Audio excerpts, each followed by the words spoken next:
All right, everyone, welcome to episode 6 of the SmyleCast. Take number 2. Don't tell the people at home. This is Ish, my dear friend. How are you guys? Ish, tell us a little bit about yourself and why you're here. I'm very excited to have you. Well, me and Tyler, we go way back in the scene, right? Back like LeBron's hairline, baby. Yep. And we've just always been chatting in the club, and I told him, hey, let's chat outside the club and find out more about each other, and I think this was a great opportunity, so I'm really excited to be here. I'm a DJ producer. I go by ISMO, Minimal Deep Tech Daddy. Yeah. Bald Daddy with Noah, invite only. And then, of course, my day job is nursing. I'm a registered nurse. And I coach tennis. Man. And then predominantly also now doing music production lessons as well. So, and a label owner as well with ISMO. So this is a life of being in the music industry full on. So excited to be here, excited to chat with you, man. I'm excited you're here, man, and that's a lot of hats to wear. I think that's a good place to start. I mean, to recap it for those at home, we have a tennis pro, we have a registered nurse, we have a label head, Yep. we have a DJ, musician, minimal tech house daddy. Yep. Did I miss anything? And then of course the project as well, the invite only alias of with course. Noah, right? Noah's the two not gonna bald like daddies. that I didn't say that. Yeah. That's so the most important one. Some are saying that's how we met each other. They really like the bald daddies. Okay, they really like the bald. Man. Maybe I should take my hat off. Yeah, just so that way. Let it shine. You know, the sun's shining, so we might get a nice bounce. Exactly. And I did have a fresh. fresh shave, so It looks nice. Thank bro. you. You shaved Thank it for you. the cast. Exactly. I can see that. I did. Well, I think that's a great place to start because I think there's kind of this stigma maybe in the Detroit creative scene that like you only have to be one or the other. You either have to be like a DJ, you have to be this, you have to be that, or you have to be like a daytime professional. Mm-hmm. And, you know, being a part of the scene as we have been for the last, maybe 3, 4, or 5 years and some change, you start to meet people and you start to realize like, hey, maybe someone's a hairdresser in the daytime, but they might spin records in the evening. So I think it's really beautiful that you have all these different ways of becoming you and you don't define yourself as one thing and you don't fit into one box. Yeah, it comes with a price because you lost your hair because of it. Yeah, it's true. It's actually, you're probably true to that statement, but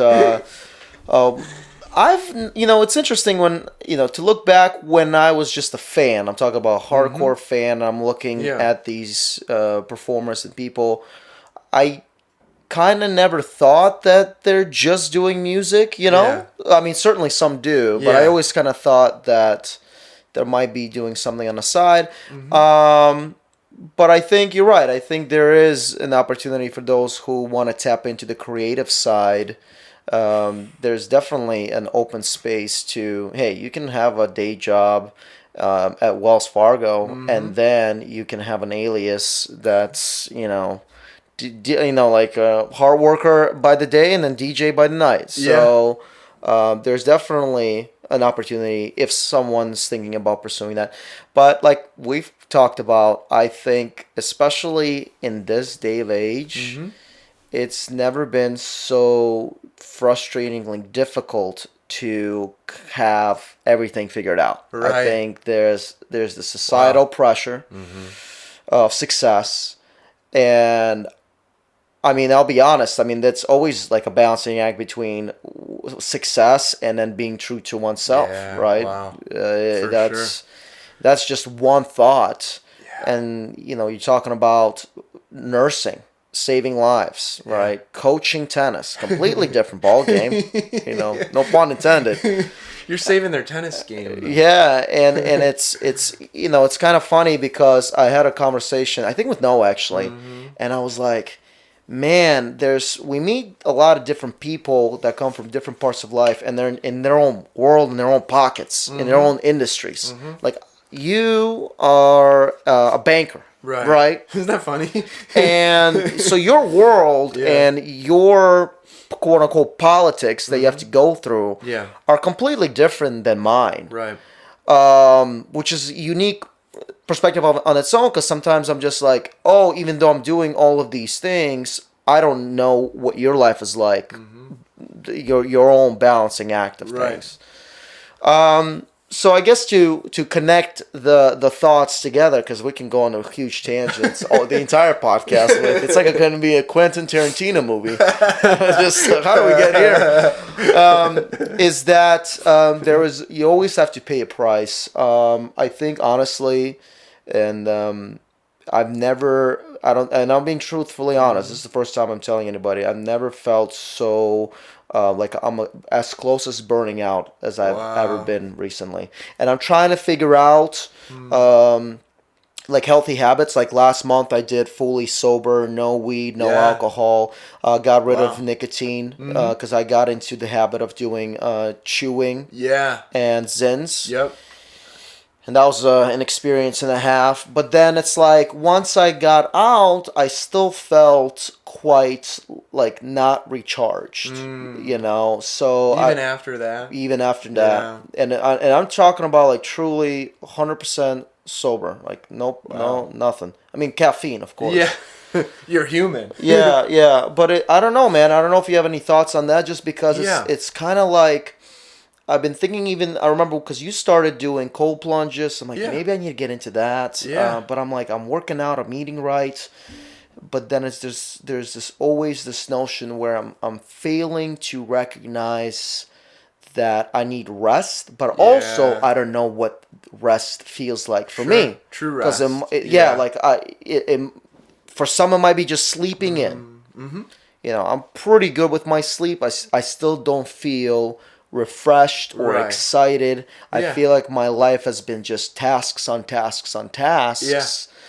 And I feel disconnected from the true essence of why I'm doing certain things. Wow. So it's kind of like you're hustling, and you're like, this is great on paper. This is all awesome. This is great. You're label head. You're releasing music. Yeah. All of these things. Let's keep it going. But I'm also kind of like, I feel bland. I feel like white rice with no salt, you know. Dude. But that's I haven't even told that to anyone. This is the first time I'm telling. Well, thank you for sharing that. Yeah, because I was holding that in, and I really wanted to talk about that today. Well, obviously, this is a safe space to share that. Thank you, man. And I think anyone watching this can also probably appreciate and relate to it. And once again, shout out Noah, because I know Noah works really hard too. Yeah. And I missed him earlier when we were going over the things you did. So Noah's gonna bust my chaps that I didn't say invite only. So let's say one more time: we love invite only. We love Noah. I make Noah's merch. You know, Noah, we love you. If you're watching. Full disclosure. Okay. Full disclosure. All right. Yeah. But clip that. Clip that. Send it right to him. Yeah. But no, beyond that, I think that's a struggle, and I think that's maybe a path I think a lot of us undertake when we get these things and we check these boxes and we get all of maybe the things we thought we'd want to have. Like for you, example, like you're now a label head. You know, you have a very successful duo, Invite Only. You're producing your own music under ISMO. You're teaching tennis on top of all this. You know, that's a lot of things to do and a lot of things that I think anyone would be very proud about. And I think the interesting thing about success is it's not this linear thing. It's also not this mountaintop we climb and we get there and we're successful and we have all the things we wanted and we're like, okay, this feels really good. Because a lot of times we get there and it's not what we thought we wanted. Oh my God. You know? Yeah. But then that's like man and women's and everyone's quest to figure out who we are, like who is Ish beyond all of those modalities, who is Ish behind all of those hats that you wear, right? And that's where the true kind of purpose for passion in a meaningful life stems from, and kind of started me when I left corporate. Now I'm back at corporate. It's silly, but that's what I spent the last kind of 2 years of my life doing. Like, I achieved material wealth, I achieved success in the workplace, and I had the things, I had the cars, I had the condo, I had the things that I wanted to do, but there was something missing, right? And for me, it's been God, and finding, like, not necessarily religion, because I do believe in religion, but spirituality, and believing in something greater than myself, you know? I watched a really cool clip from Cat Williams where he said, like, hey, if you don't believe in God, like, that's really cool and stuff, but, like, at the end of the day, if you don't believe in God, then you just have yourself, right? And what happens when you yourself gets to a place where you're like, okay, I'm not good enough, like, are you answering to yourself, or wouldn't it be maybe more meaningful and impactful to believe in like a higher power beyond ourself that we can maybe give these things to, so when we get to these spaces in life where we reach the archetype of what success and material wealth is and we're not happy, maybe it's like, okay, God, like, let me put on the armor, and see what life's really about. And that's like when you brought up the cold plunge stuff, I feel like the closest I get to maybe my higher power, or the closest I get to the highest version of myself, is through cold plunges or saunas or maybe working out or going for a run. And those things help me, and I'm not perfect by any means, but those things help me with finding balance between like, okay, like I can be successful in the workspace, but being successful in the workspace is not my everything. Maybe just like you being the label head now of your own record label, and you creating this really awesome minimal house music as Ball Daddy, Tech Daddy, and all this stuff, and being a tennis coach. You're so much more than that, man. And I think anyone watching this needs to understand that we're way more than these kind of capes that we put on, and we don't have to be Superman. What if you could just be you, and I could just be me, and it doesn't have to be this thing, So that's what I would share about that. Don't beat yourself up because you got everything you wanted, but you're seeking more. I think that's a very human one. Yeah, I think it's just, well, there's so many thoughts that we can go into. I appreciate you so much, because we're opening up a very deep conversation. It's one thing, I think, especially in the digital age, we hear a lot of different stories from different people, right? Totally. And how they gotten to where they are, and when we might think that we want to be like them or emulate them. But it's interesting because when they talk about their life stories, you can't connect because you haven't experienced it. And then when you're in it, and you kind of just like, you can watch a podcast and you just kind of like brush it off as like this, whatever, like I'm just, driving and half listening or whatever. But then like people really get into these, and then I'm starting to realize more and more how powerful each lesson in each chapter of their life carries. Where I kind of felt that there's going to be a point where things will just make sense, but then things are just not making sense at all, you know? And it's not even, I'm not even putting the age factor on it. I'm just thinking about it like, I'm still not sure what the fuck's going on, in I feel life. like we're all like that, though. Yeah, and it's just... I feel like it comes in waves, though, doesn't it?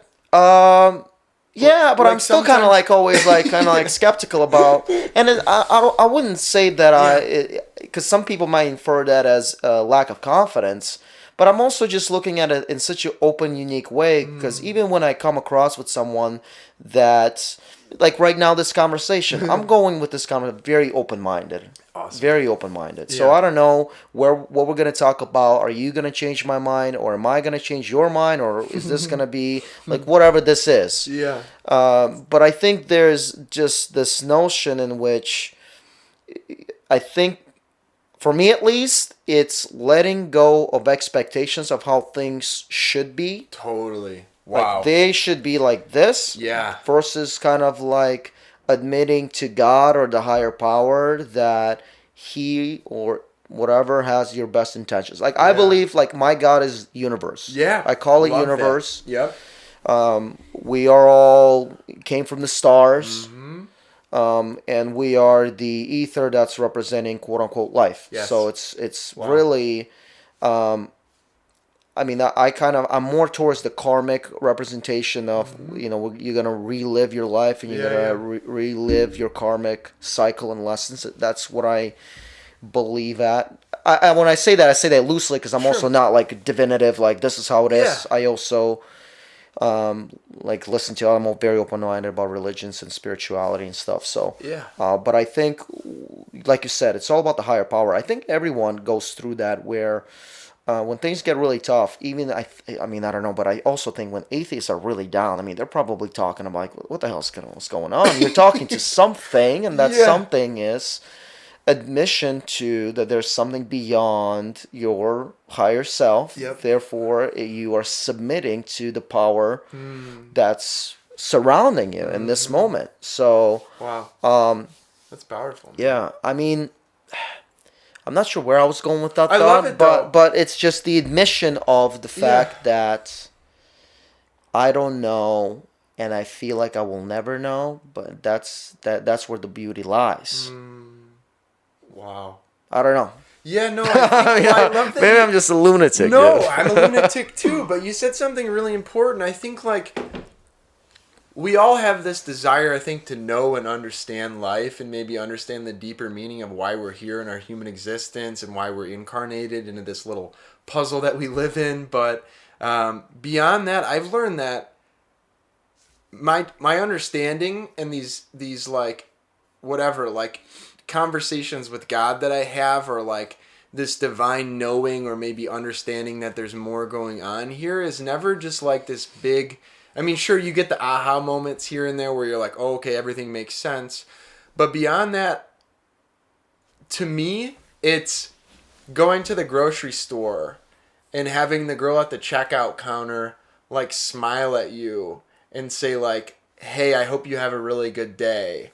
Or like when your old friend you haven't spoken to in 4 months like calls you out of the blue and says like, hey man, I've been watching what you're doing online. I'm really proud of you. And then you spend a half an hour catching up and laughing about childhood memories, you know? Just like you said, maybe it doesn't have to be this divine understanding, but maybe it's more so like, hey, we're all walking each other towards heaven or hell or whatever you believe in, but we're all walking each other towards a direction. And I feel like true understanding of the essence of what it means to be human comes from community and all of the great things that you're creating with community, with your music, because you're uniting people with a frequency that heals them and brings them closer together, right? So maybe it's not like, maybe me and you never get this moment where we're just like sitting there with God up in the sky and we're like, look at that.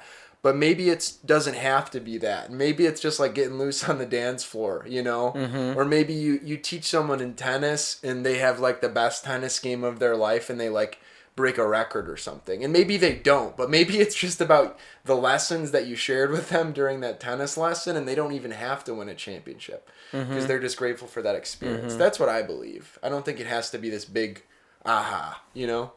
Yeah, it's interesting because I also feel that those aspects that you just discussed are rare to me because I feel like I feel like I have undiagnosed ADHD, but I think it's due to how manic this world is, how fast paced it is. So social media is not helping, is it? Oh my God.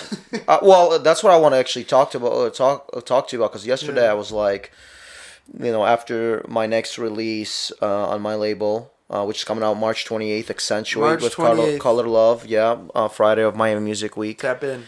I just need a break, man. Yeah. I'm tired of looking at social media, and it's like everybody's making content. It's just kind of like this, push. just this. It's constant goal to get my attention, and then you've done a. Which one called? Cut the social media. What is that called? A detox. Detox. I mean, how did you feel about that? You know what's funny about that? I took a good 3 months off from social media and fully Snap, Insta, Yeah, I mean, TikTok. I had Reddit and I got on Twitter here and there, but for the most part, like I found myself struggling the most with Instagram and TikTok because those are the two ones where you're just consuming constant in-your-face videos. And I've talked about this in previous podcasts, but like Instagram and TikTok algorithms are made and truly built to follow a slot machine because humans are addicted to slot machines because it's just like this in your face, ooh, quick fix, quick fix, ooh, quick fix. And no wonder we all have ADHD, you know? But the detox went really well for me, and it's funny, dude, because like even being away from it, I was constantly thinking about ideas for social media because I find that these avatars that we live in and these spirits that we carry, so much of our avatars in this human experience now are built and ingrained into social media, right? So now beyond like me and you interacting out in public, we then have these avatars online that we have to like keep up with. And we're trying to keep up with everybody and all of our friends on there while, you know, commenting and all these things. And then the whole commenting fucking thing is nuts. It's crazy because then it's like, I love everyone that I follow on Instagram, but I can't actively share that much love via comments because there's 1,000 posts every day. And I might miss you posting something, and I truly care about whatever you're posting, but I don't have the bandwidth to process all of that. So I think stepping away from social media was really exciting for me, and I'm glad that I did it, but I just don't know in terms of like the stuff I'm creating on the podcast that we're doing now and all the fun things I like to share with social media. I don't know if I could truly eliminate it, but I do think just like this conversation that we're having now about balance, I think there is a happy medium, and I think a lot of it comes with setting boundaries and limits for ourselves where like, okay, maybe at lunchtime between 12 and 12:30, I'm going to eat lunch and I'll have my social media block for the day. And in that block, I'll catch up with friends, I'll post a story, I'll do whatever, and then the rest of the day I'll limit my screen time. And I think social media isn't a problem when you're in control of it, but it's just like any substance, right? Like if you're drinking alcohol and you can have a glass of wine for dinner with your buddies, that's sweet.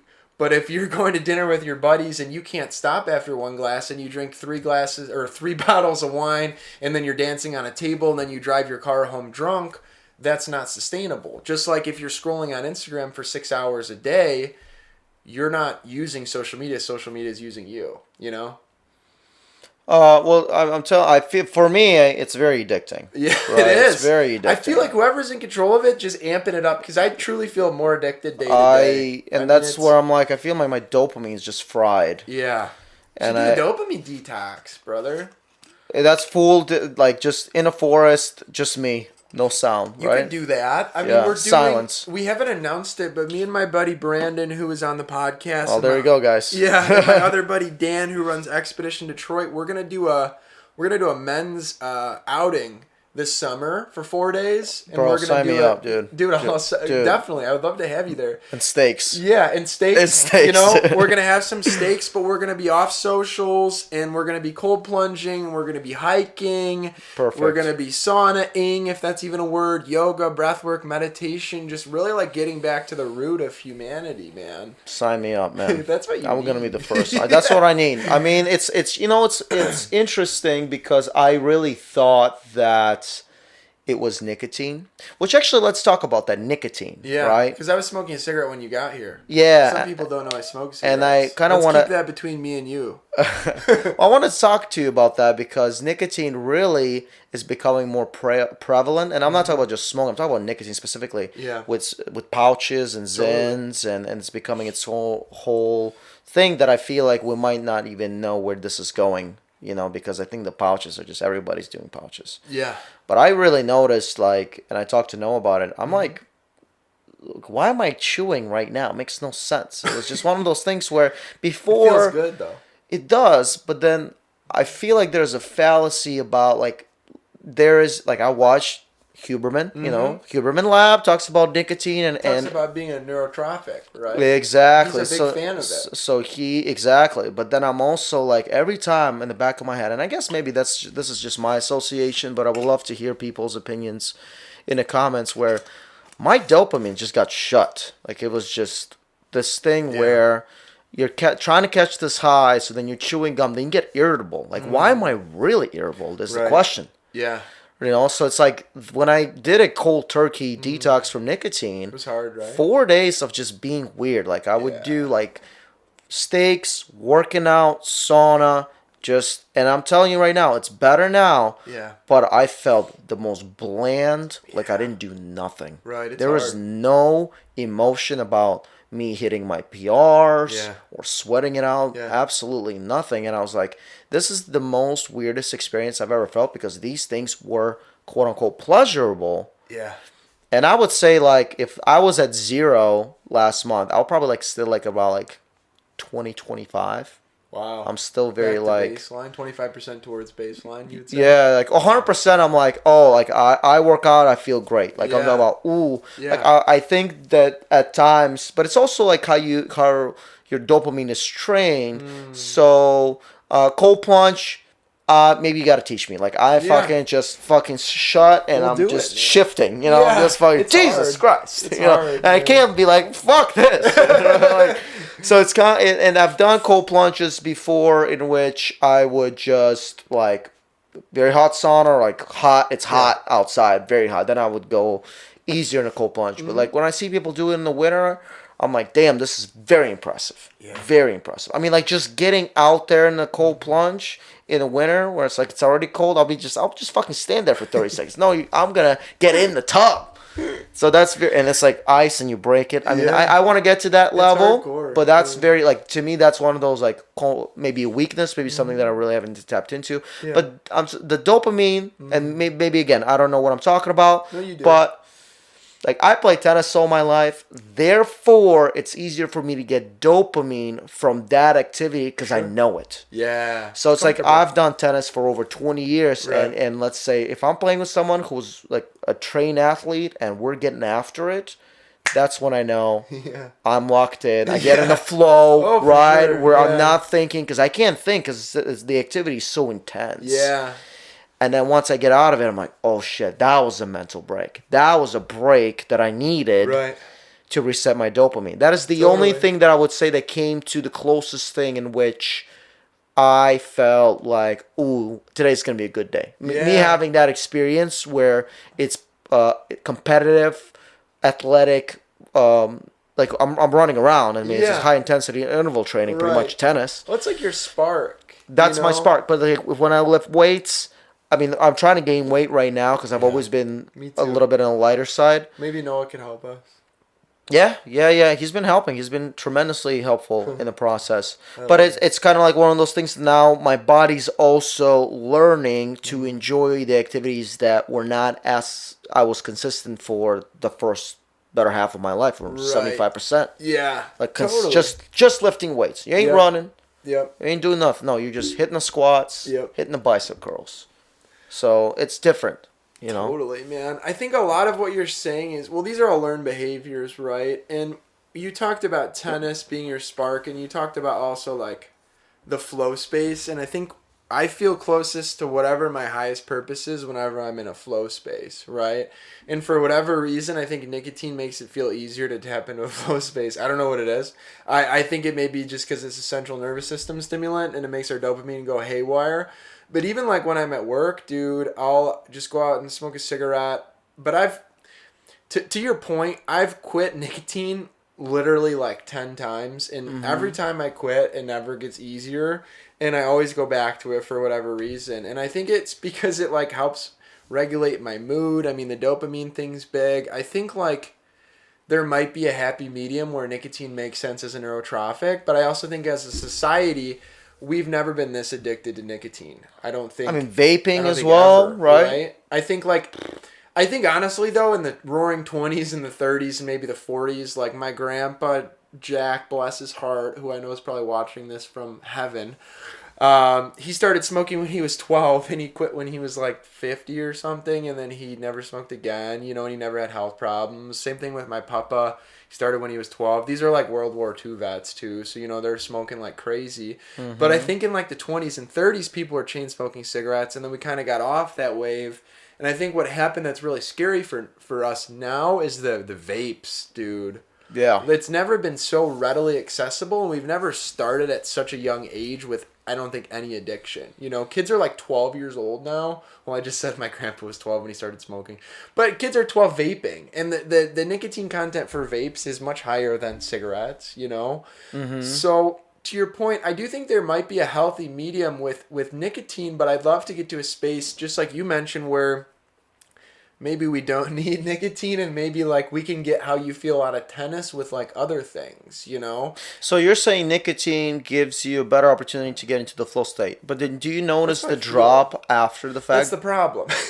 Yeah, so that's my biggest thing. I'm like, Jesus. Yeah. I'm like, this sucks. So then you would, guess what? Now you gotta like, okay, let's mask that. Let's do it again. I know, dude. Let's do it again. And that's when I caught myself like, what the fuck? Like I'm chasing that. And then we can also talk about the prevalence of that in your day-to-day life. Especially like I don't vape. I've never vaped, thank God. But this is me chewing gum thinking about this. Right. And now you're looking for a hit, and then what if you don't get a hit? Right. You know, that's what I would like. Well, I'm always just like, cause, and then I'm like, and what? Like look at your behavior. Yeah. Because I'm also kind of like I did this on myself, and I'm like, fuck, I'm irritable. But I'm like, why the fuck am I irritable? Nothing happened. It's the withdrawals, right? Yeah, but nothing happened. Like literally, right. I'm sitting there. I'm like, Oh, you I know, get the same way. the dude. most relaxed environment. Just Yeah. like prevalence of a situation hasn't been the most relaxing. But then you're like, fuck. I wish, like for me, I'm like, I wish I had a gum right now. I wish I had a Zen right now. I feel the same way. On my last podcast, I had a piece of gum in, and I'm like, am I not hitting the same way I'm hitting because I don't have the gum in? But these are the stories you tell us, you know, that we speak. I don't know. And for me, like, I'm a weed guy. I really like weed. I like gummies. Me too. Only at Um, night, though. I can't get around doing it in the day. I haven't been able to navigate you do indicas or you do sativas? I do indicas during the nighttime. Okay. I do like it's like a CBDN and CBD, and it's like elder flower indica. I also think about weed because it's such a pleasure-seeking thing in which I like that it gets me out of my head. Like you're talking about, like, so rigid. Just so quiets rigid. the mind. Just quiets the mind, and then it shifts the mindset into the other area in which I'm like, ooh, for me. Some people say it's creative, but it's just like I think differently when I'm on weed that I'm not. Not. For me, I feel like it opens up like almost like a pathway in your brain, in the same way mushrooms do. We can talk about mushrooms too, because I'm sure you have had your fair share with mushrooms. But cannabis is a cool one because I think if you're ceremonial about it, and you don't even have to be ceremonial in the way that, like, you know, light some incense and have like a puja table, but like if you respect the substance, I think you can get into a really nice flow space with cannabis. But it's interesting too, you could do the same thing with nicotine, and I think tobacco, the way Native Americans used to use it in ceremonies, like when you're on the path of plant medicine, and let's say like ayahuasca's plant medicine, mushrooms plant medicine, all of these things, peyote are plant medicine. In Native American tribes, the first plant medicine they introduce like the younger people to is nicotine, because it opens up whatever that pathway is, which is interesting. But what we've done with nicotine is we've westernized nicotine, and because we westernize a lot of stuff, and by me saying westernized, I'm just saying we're over consuming it, right? I think we in the same thing with weed right now. Right, that's what I'm. Weed is fucking nuts now with the concentrations and everything, and waxes and oils. Because when we were smoking in high school, bro, it'd be like 12%. You know, you'd get like that Colombian gold that might have had some seeds in it, but like. What's interesting is that. From what I heard from Huberman, is that based on their studies, your body regulates how high you are no matter how much you smoke. So for example, even if you smoke like a 40% THC compared to 12, it will be same equivalent amount of smoking based on how high you are. So you legitimately stop. So like for example, when they say, oh, I smoked 2-3 joints, well, it's because you're getting those up to a point of being as high as you are now, like, which is like 2 to 3 puffs. You know, you're like, dude, I'm done, man. I'm done. But that's a fun fact. But I think like with gummies, I think with just recreationally being how it is now, I always question weed also for pleasure seeking, because it's easy. And I have honestly also struggled with this. It's easy to go overboard when you're like, now you're way too high. Totally. Now you just want to fucking smash food and just fucking do some. I mean, I don't want to like judge, because I do that myself. But then you know, we talked about that balance of which it's like, maybe I'm failing to recognize that is a gift to myself. Exactly. Like, this is a gift to myself. Go get as high as fuck as you want. I don't give myself that permission. Exactly. I just get high. I don't think about it. Then I'm still stressed because I'm like, where's my rest? But I'm failing to recognize those wins sometimes to myself, in which, hey, maybe this is your way of taking a break. Totally. So I'm glad you said that, because it comes back to what you were talking about in the beginning of the podcast about how like I'm doing all these things but I feel burnt out. I think it has to come back to balance, and it has to be like some of the most successful people I know grind during the week, but they have these outlets. So whether it's like on a Tuesday night, if they worked for 12 hours during their day job and their side hustles and all this stuff, but maybe it's like 8 o'clock, they're going to put their phone away, they're going to cook themselves a nice steak, maybe smoke a little joint, play some Bob Dylan and eat the steak and maybe watch like a silly movie on Netflix or read a book. Like, you have to be able to scratch both itches. And I think that's where we talk burnout, and burnout becomes so prevalent, is we just kind of are in this go, go, go, another Western concept, but just go, go, go. I need to do all these things at once. And if I do all these things at once, I'm going to be even more stressed out. And it creates like this vicious cycle. So I think that you can find true rest in an experience like that, and just like allowing yourself the reward of like an edible if you really enjoy edibles, and maybe... Why is that the case? Why is what the case? I guess I was thinking like my mind went into a Western world, and how, I mean, maybe fuck, this is a great conversation, but I was thinking about like, why is it so driven in our fucking mind everywhere we go? Hustle, hustle, hustle, hustle. Yeah. And then I'm thinking to myself, there are people that just meditate. They live in this room, for example, right? Yeah. And then they're the most centered, at peace people. But I don't know, because I'm also thinking about history of the mankind and civilization, how it was all brought up, and it was brought up by the go, go, go mentality. I mean, Genghis Khan. Yeah. Genghis Khan, yeah. right? Oh, it started. Roman Empire. Yeah. Julius Caesar, Conquerors. right? So Napoleon. Just the historic... We're talking about just the essence of pushing human mankind to the next version. But is it something in which, I guess I was like, has it ever been so prevalent where it's being pushed down our throats that way? I just don't know from a historical perspective, because there is a world out there on the east. Like, we go to India right now. Yeah. I've been to India. Is it like, it's not like amazing. that? No, or like Italian culture, like they're more chill, they're relaxed. Yeah, a lot of it, Right? Europe, even in England. I'm going to England to visit my cousins in my godmother's 70th birthday party, which I'm excited about in May. But even in England, they get done with work at 3 and they go to the pubs at 4. It's just different. Here we're like working till 5 or 6, 7 o'clock some nights, most nights. I think it's just so ingrained in our culture, but I think... Then got hustle on your sidekick, yeah. Right? Hey. But I think, dude, like there's a shift happening, and it's slow, and it's going to take time, because this is generational, and it's ingrained in our DNA. Like, a 40-day work week was something that started in the Roaring 20s, I think, when the Industrial Revolution started, and prior to that, I don't think they were working 40 hours a week, and I don't think there's anything wrong with working 40 hours a week. It's just, I think people are waking up to the notion that, like, okay, maybe, like, we don't have to grind hard, and it doesn't have to be like this hustle hard mindset, but in addition to all of that, like, maybe you can have both. Like, maybe you can have a day where you work really hard and then you come home and hang out and relax and kick back. But yeah, dude, like, when I went to India, it was just different. Like, people are moving fast in India, but it's a different kind of moving fast. It's a different kind of hustle. It's like they're in both worlds at the same time.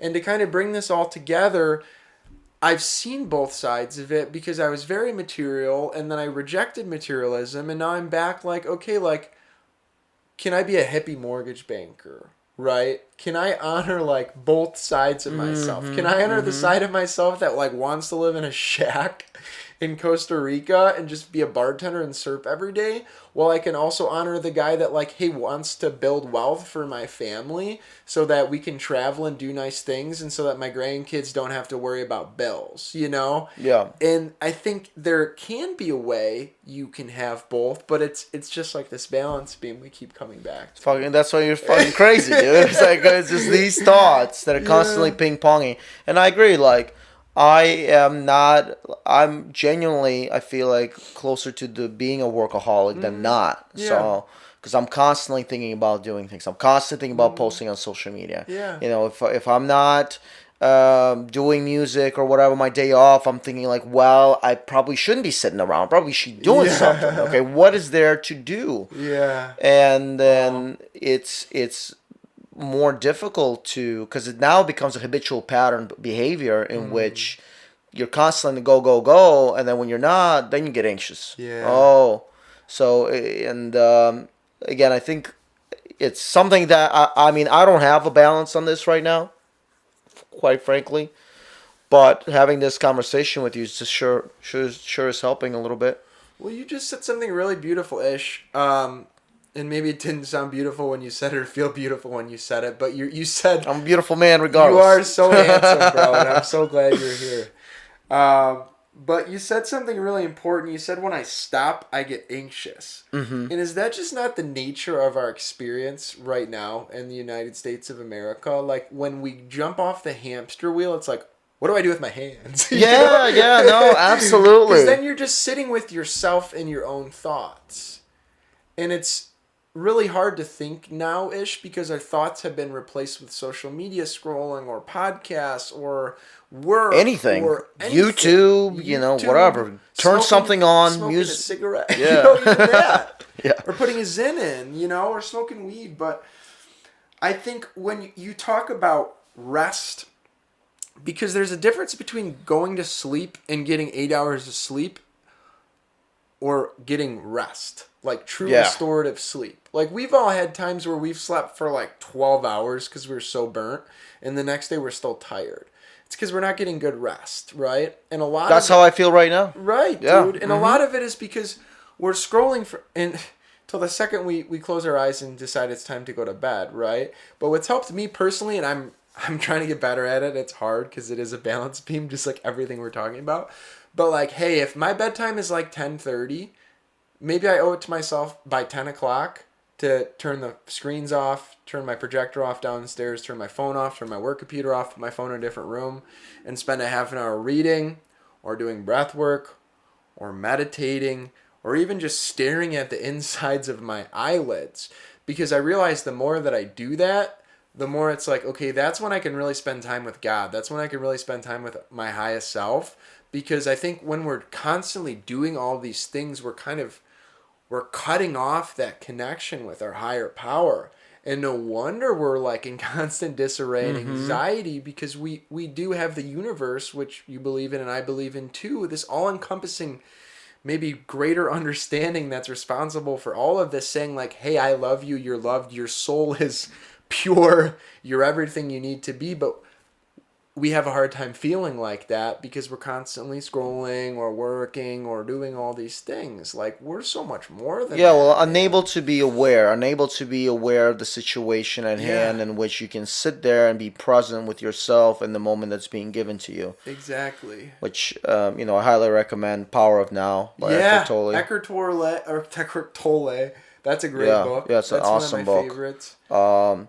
But I do think that being in the position of where we are always in the hustle, and I can just talk about it from my perspective, just having an ability to recognize and be present with oneself just for a brief second is already powerful enough. 100%. But sometimes, I'm not perfect, like you said. None of us are, but I do think, for me at least, because I journal in the morning. Yeah, well, that's good that you journal. Most people don't. I do want to do journal, but I used to do journal morning and night, so that's been slipping. Yeah. And I think it's also interesting to talk about your overall, when you are undisciplined with your overall disciplines. It's a slow burn in which you fail to recognize how much is hurting you over a long period of time. I feel like I just kind of stopped. I'll be like, whatever. I'll write it in the morning, or I would completely stop for a few days. Yeah.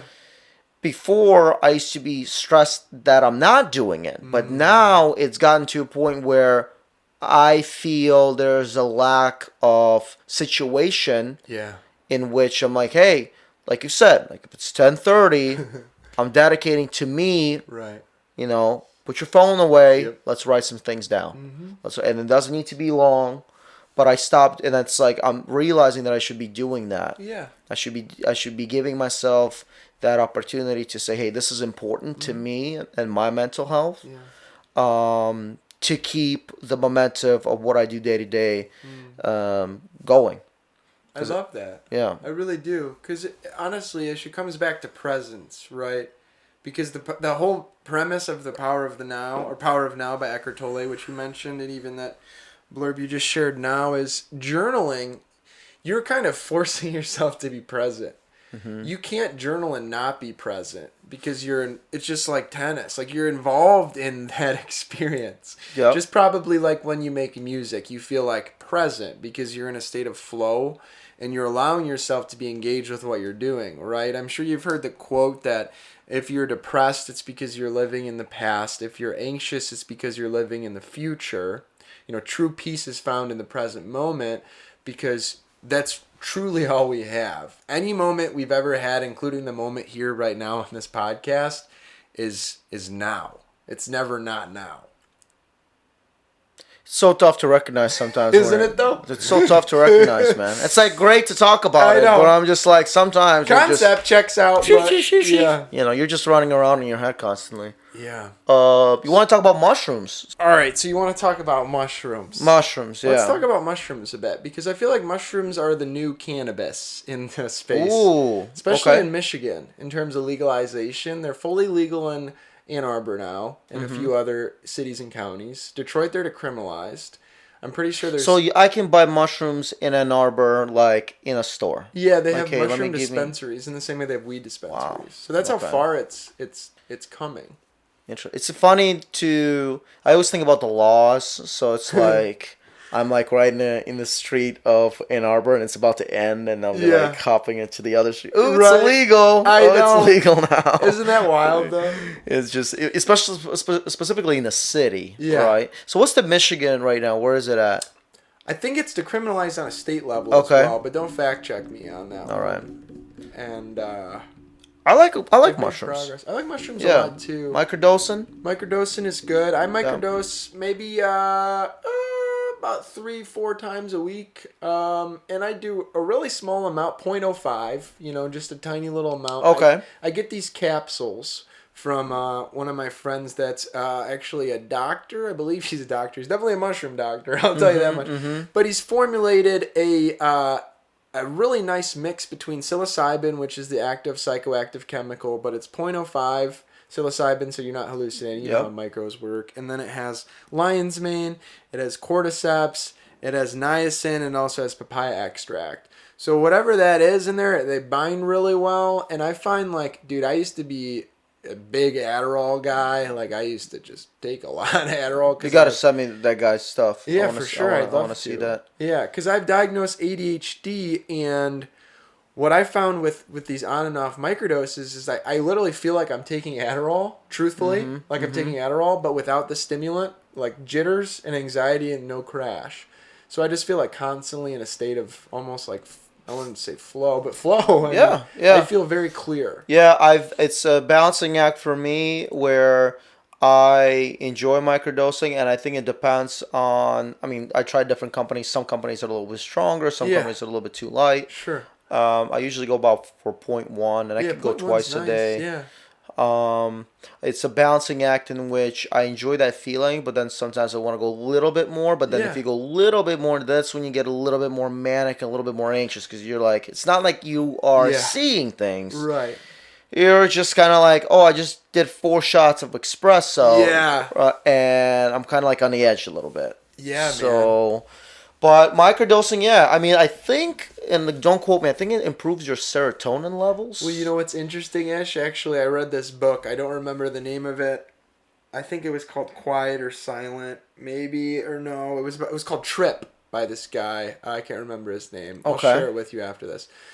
But he did a lot of research, and he come from a similar background to most of us, where he grew up drinking alcohol, doing Adderall, cocaine, all of those drugs. Well, I shouldn't say everyone watching this, in a similar background to all of us, because I don't know who does coke, who does it, whatever. We've all done substances at some point, which is my point. But my point that I was going to make is he got more into, like, the mushroom space. Yeah. And he looked at and I've shared this, I think, at socials before. He looked at Adderall, the chemical makeup, and I'm sure you studied biology or chemistry going through your RN stuff, right? Yep. So I don't know if they're atoms or molecules or whatever, but the molecular makeup of Adderall is only 1 molecule away from meth. I don't know if you knew that. Yeah, It's one I think so. molecule away, one Yeah. atom away or something. Yeah. What's even more interesting is that the chemical and atom compound of serotonin, like the molecule that makes you feel good in your brain, is literally one atom away from psilocybin, which is the Oh, wow. compound Yeah. in I didn't know mushrooms. that. Yeah. Oh, wow. So it's no wonder when we're taking mushrooms, like we're feeling more Yeah. happy and serotonin. But you just have to be careful because SSRIs, which are also antidepressants, they increase serotonin, and sometimes when you're giving yourself too much serotonin, it can lead to serotonin syndrome, which can lead to psychosis and schizophrenia and all that. Are you talking about specifically with mushrooms, or if you're mixing between mushrooms and SSRIs? I think it's when you mix them with SSRIs, but I'm not a chemist and I'm not a doctor, so fact check me on that. Yeah. But we're just opening up a conversation. We're just opening up a dialogue. Disclaimer: it's just a dialogue. Yeah. But it makes sense, though. When you take it, it's just like everyone feels good. They feel cushy, all of that stuff. And I do agree with you that there is like a funny line between like, okay, like I feel good, focused, and energized. And like, okay, wow, I might have... Yeah, and that's a bit of a scary thing. But I do enjoy the fact that there's a lot of different companies, because you said like Lion's Mane. I've seen a company that does with L-theanine to level you out, right? So if you get to a point of like, I'm fucking manic. Oh well, here's some L-theanine to loosey goosey back to reality. Right. And a lot of them are doing it different things. But man, it's so interesting with substances, and it's like what do you think about alcohol? Where's that going? Is that staying? You know, that's I fucking hate alcohol. Like I drink it, but I feel like I drink it because it's socially acceptable everywhere. Yeah. And I don't feel like I need a pressure to drink, but it's just like it's easy. It's a substance. It gets the job done. It's a social lubricant. I've had my on and offs with alcohol. I spent about 2 years abstaining completely from alcohol. I've reintroduced it as of late here and there, but even to be away from it that long, I found myself in social situations craving it. And now that I've been drinking here and there, I'm like, why did I even do this again? Like for me, like mushrooms at a small dose, even if you go up to like 0.2 or maybe 0.3 if you're going out and having a good time with your friends, I feel like that's a comfortable dose. But I'm never sloppy on mushrooms. I never like want to drive my car drunk. I never want to like get in a fight with my girlfriend. Like alcohol, I feel like they say in the Bible, and I'm by no means a very vast Bible knower and reader, but there's a I guess they call it passage in the Bible, and I've been trying to read the Bible more. It says, wine is a mocker and beer is a brawler. And that really hit home for me. Like, wine is a mocker, beer is a brawler. Like, wine is like, this thing that gets in your system and you're like this. And then you drink too much beer and you fight. Like, there's some wise stuff in the Bible. I just get sloppy, man. Yeah, like, I'm just that's it, dude. Why am I so sloppy? I get pissed at myself. I'm fucking sloppy. Like, juggling my words. That's like I'm drunk right now. That. Yeah. Because I was talking to like one of my good And then friends. I'm like, why do we? And then wake up, you feel like shit. And I'm like, Jesus, so many downfalls. You need like an IV for it. I just went to my buddy's grand opening of his bar, Nelson. Shout out Pocket Change. Check out Pocket Change in Eastern Market. Pocket Change, great place. So I went to his bar opening and I had a couple drinks and I'm like, my tolerance is so low and I probably will phase it out again because I just don't see the benefit of doing it. But I had like 2 or 3 like tequila sodas and I was like talking to one of my friends, Sujin, and I was like, oh man, I can feel myself like slurring my words. I'm like, sorry that I sound like this. Like, I don't even know. Yeah. It's like, I feel like I feel like I just walked in. I'm sorry. I'm like laughing at the predicament of that thing though, because I'm like so not used to that, and it's like I'm so used to being like even keel and silly and goofy, but like I just slurred a word. But that's why I think mushrooms is chill, man, and I feel like a lot of people are starting to get on this like. That starts with dry January, and dry January goes really well, and they like not having hangovers, and they get sober curious, and then it's February rolling around, and they're like, okay, maybe I'll try microdosing, or maybe I'll try, there's these good drinks called Recess, I think they're called recess elixirs, and they have like magnesium and zinc and all that stuff. So they like make you feel good, like mushrooms do, without any of the alcohol. Have you tried kava? Not like kava, Yeah. but like those kava little blue ones. Yeah, Feel so good kava, feel whatever. Free, dude. You gotta be careful with those ones, man. Use those in moderation, but they're facing a lot of lawsuits because they're very addictive, more addictive than alcohol. No. Yeah, and I was doing those, and I'm like, wow, I feel so good. I had to get off the kratom and kava train just because I have an addictive personality, and it didn't work well for me. But those things are fun, like. But I prefer mushrooms, truthfully. Yeah. Like I just never gotten into them, but sometimes I see them like, oh, yeah, I haven't had kava in like a year. Dude, kava's, I think kava's straight by itself. Like if you get a kava, kratom, I think, right? Is that kava? What's that? It's probably kratom then, right? That's kratom is the one that you got to be careful with. Because they put people on kratom when they're recovering from opiate withdrawal because it's opiate and it's in the same family as heroin. So people that get off heroin go on kratom. Damn, they just sell them like candy. Yeah, it's crazy. But kratom's fun. Like I hate to say that, but it's fun to do once in a blue moon. But I feel like it's just like social media. Can you do the substance, or does the substance start doing you? Yeah. And the thing that I didn't like about kratom, especially those feel-free drinks, no shade, but I just found myself going up here, and I'm like super like euphoric for like an hour, and it's almost like if you do like a stimulant or a cocaine, you start to come down, and the come down didn't feel good, and I didn't like that at all. And then to get over the come down, just like when you're coming off alcohol, it helps when you drink more. Then you got to do more kratom, and it's a whole. You know what's interesting? I feel like that's how you feel. How I feel about nicotine. That down. Yeah. I fucking hate about that nicotine. But kratom, I mean, I never gotten into it, like really.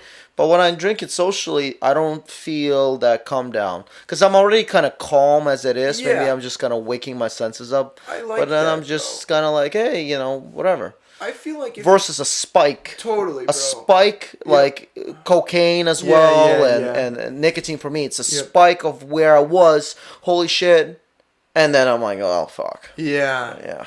Kratom's not a bad one. I just caution people with addictive personalities because it can be super addictive. But that one is a social magnifier in the same way alcohol can be, and there's definitely less side effects and there's less of a hangover.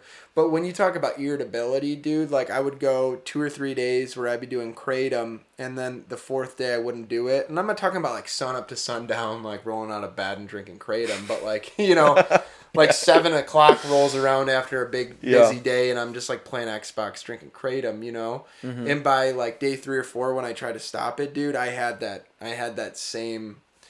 They used to market that thing. Same irritability, like bro. Aggressively. They did. Yeah. Because they can sell it in head shops and it's unregulated, Because I just remember all the advertisements, and I thought that was the next best thing. The feel-free stuff, they advertise super heavy. Crazy. But if you look into it, they got hella lawsuits. I don't want to talk too much shade on it. So maybe they have minions. They'll come attack our podcast. I mean, I use it on occasion, so I'm not dissing them really. No, I don't think it's what was I about to ask you? That was on that. So maybe alcohol. Mushrooms? Oh, nicotine. When you were quitting, okay. How did you feel quitting? Was it also irritability, withdrawals? Like how many days? For me, it was like 4 days of just this weird. Yeah, they say with nicotine, it's like a 4 to 7 day hump. It's funny. Like day 1, 2, and 3, you start to feel better, and then you hit this hump, and it's like it's really like a freight train is just like hitting you, and you have a hard time. Like even like during my job at work when I'm quitting, like I'm so irritable, and I just like. I think I have a natural effervescence when I communicate with people, and I think my words. Not to toot my own horn too bad, but I feel like my words go together well. Mm-hmm. But whenever I'm quitting nicotine, it's like my brain just stops. Like I can't. A step slower. Yeah, I can't put together like a captivating sales pitch or whatever. I'm just like don't even want to go out of bed. But is that a essence of the go mentality that you need to have nicotine to stay on top of your game? Maybe. I feel like my desire to do stimulants has definitely increased being back in a corporate setting. I think prior to being back in corporate, I went a good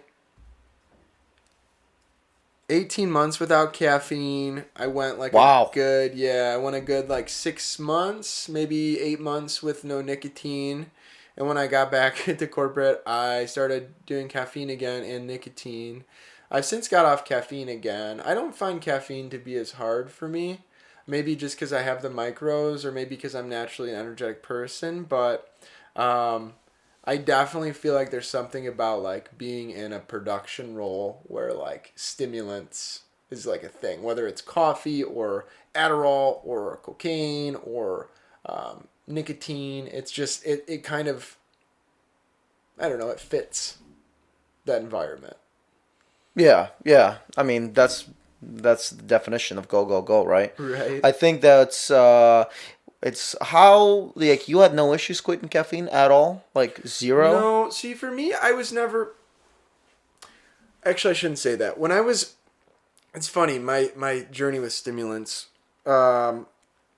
So I was doing a lot of Adderall and Vyvanse in high school because I was prescribed it, and on top of that, I was drinking Monsters and coffee. So I was probably doing. You're an animal, dude. Dude, it was insane. Like I feel so blessed. I'm like good now, but I would do like 400 milligrams of caffeine, and I would do like 100 milligrams of Adderall.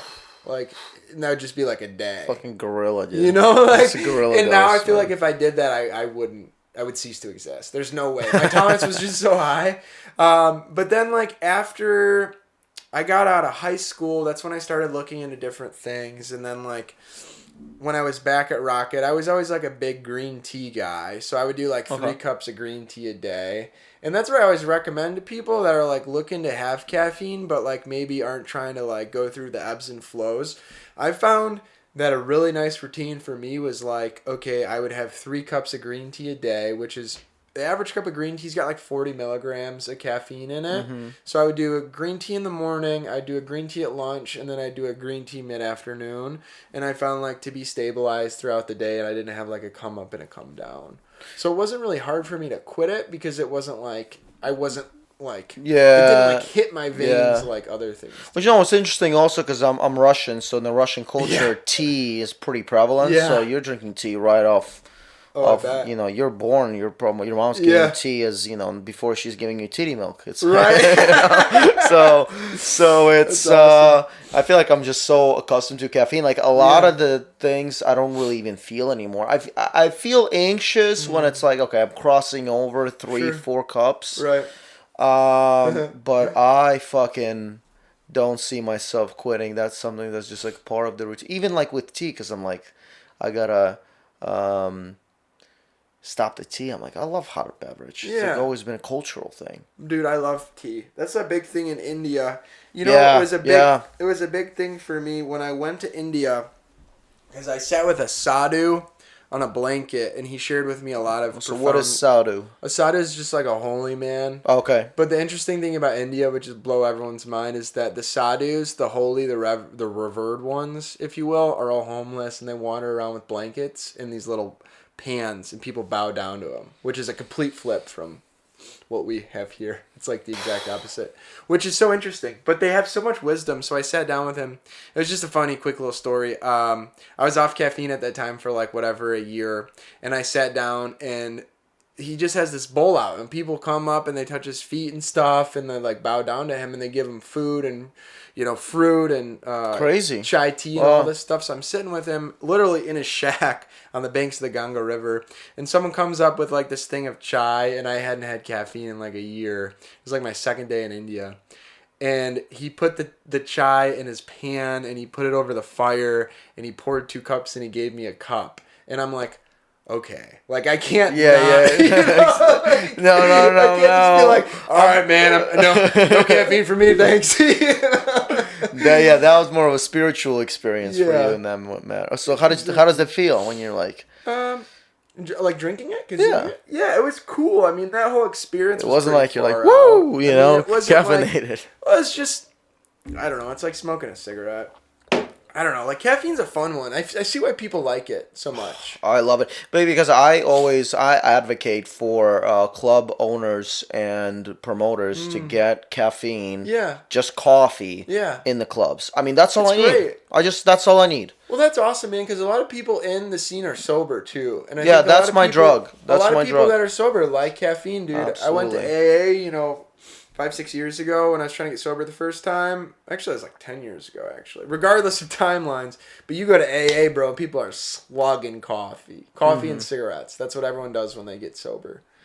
I mean, can't really rip caffeine. No. Pretty much everybody Any drinks caffeine it. sponsors, feel free to reach out. Yeah. To me or Ish. Yeah, would love that. But we were talking about, me and Noah as well. We are planning to do more day parties. Okay, awesome. So I love it. kind of bring a little bit more of a community in which it's more of a social gathering. I think that's a beautiful idea. I think he did an incredible job at Terrarium for his birthday. Yeah. And that was like an evening party. Sold out. Sold out, yeah. And I think that everyone was coming up to me and he's just like, Ish, you guys need to do day parties. I'm like, all right. No, I hear you. Because I was enjoying it as well. And this was during my sober month. So I left Terrarium. I went to Java Cafe, got myself a coffee. There you go. And I was just jamming one large coffee. Yeah. And I was like, this is perfect. Dude, I love that. So anyway, more day parties, more caffeine, and then, of course, more sunshine in the summer. Do you have a question? Do you have a question to leave audience captivated? Do you do those? Should we do one today? I think that would be a great one. Do you have one? Well, we're gonna have Ish leave a question for the audience here before we wrap it. And also, before I'm gonna thank you, I don't thank you again, but thank you for being here and being vulnerable. And thank you. Yeah, I think the question that I would pose for a lot of people is just take time. Sit down for a few minutes and then just really be in a position of being present and in a way where what I would ask you guys to do is which actions do more harm to you than good. And it could be from this conversation, which actions and you don't need a solution. Yeah. I'm just more of an identification, which like, honestly, where do your anxieties lie, and then which actions, like starting from the back end. Let's figure that out first before we go to solutions. Yeah. Because I think for me that's the kind of I came in here and I feel more off balance and more in the position of being burnt out. So that was my opening. So I urge you guys to take an opportunity to sit down and just think about it. I mean, I don't expect an answer, but I feel like it's more being in tune with what's going on in the world. And if people feel free to talk about it. I'm excited to hear it because I think it's very important to talk about these things. Just like those little intricacies, like smoking or nicotine causes me to feel like shit. I mean, I feel like it's a powerful statement already. Like, hey, I might find a crew where I know that that's something that's really not. It's bothering me, and I don't have a source to talk about it. Or it could be whatever, relationships. Right. Well, I think it comes back to community. Community, brother. Well, thank you. So, hopefully you feel thank more you guys. And less burnt now. I appreciate it. Thank you again for being here. Ask the question one more time to the people at home. Okay. Take time, 5 minutes. Yep, 5 minutes. Be present with yourself. Think about your anxieties that you're experiencing at this present moment, and then think about the actions that are causing more harm than good in your life. And that's it. You just jot a couple things down. Journal, right? We talked about journaling. I think that's a beautiful place to leave it. What? It wasn't even a question, more like a homework No, it was assignment. A statement. It was a 5-minute statement. These poor people at home. Yeah, you better what is do the this question? homework or else. What is the question? Hustle. The question is, what is? You can ask me a question, I guess. What is presently happening in your life that's causing you more harm and good, right? And you're encouraging. Perfect. Thank you for verbalizing that for me because I couldn't do that. Thank you, Ish, for being here, brother, and exchanging such a special dialogue, man. I'm so grateful for you and your friendship and being here. So we love Noah. Peace and love. And if Noah, if you made it all the way through, which you better, we love you, and we also love every single person that's watching this podcast episode. Amen. Amen. Peace and love. Thank you, guys. See you on the other side.